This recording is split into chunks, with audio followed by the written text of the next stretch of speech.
Dostlar, yaxşımısınızlar? Şəmbəlik tam salonumuzga xush keldinglar. Aram kunlar anlaşatlık olsun. Biz bu sanda ailede addi halatda sans silishni o'rganib baqaylik. Sanslarımızın pishib chiqqan holati mana shu holatda bo'ldi. Aldi bilan ketarlik materiallardan undan 1,5 kilo, suv maydan 300 gram, tuzdan 10 gram, suvdan 500 gram tayyor qilib olamiz.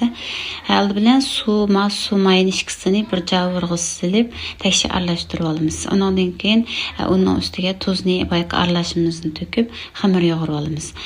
Xamirimizning bo'shchanligiga qarata suvni yana ozroq qo'ysaqmi bo'laverdi. Musholatda bo'lgandan keyin ozroq tindirib qo'yib davomli ishlaymiz. Ishlab endi musholat kelgan vaqtida ushoq uzib yana bir qatim chaylaymiz. Sangizning xamirini uzoq chaylasak chechaklaydi. Xamirimiz musholat kelgan vaqtida cho'ng kichikligini tanishib uzib olsak bo'ldi. Men 200 gramdan uzib musholat qilib oldim. Andin javurning tagini ozroq maylab malatda tekshir tezib olamiz.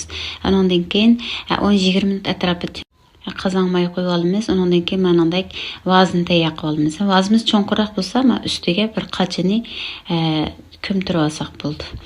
Undan keyin bayaq tenib tayyor bo'lgan xamirlarimizni musholatda ishib olamiz. Cho'qim qo'lda ishish shart emas.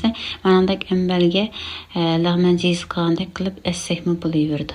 Undan keyin qo'limizga mahalatda tekshir qilib o'tkazib olamiz. Ondan keyin ikki tarafini so'zib, egiz pastni tanshaymiz. Tanshab bo'lgandan keyin almashtirgan yerini cho'qim ichki tarafiga keltiramiz. Bunda bo'lganda sangizimiz ham chiroyli chiqadi, ham tizishma oson bo'ldi.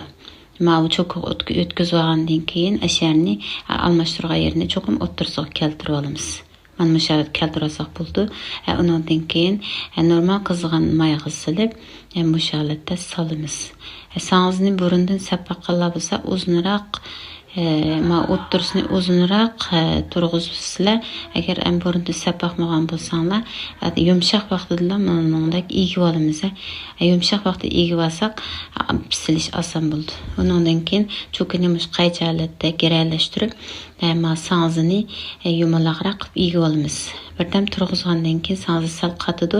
Undan keyin aldikayni qizartib pishirib, vazimizga tizib yaxshirishimizga asosan ustiga shakar uni chechib olsak bo'ldi. Yoqtirmaydiganlar chachmasak bo'ldi. Sangizlarimiz musholat pishib chiqadi.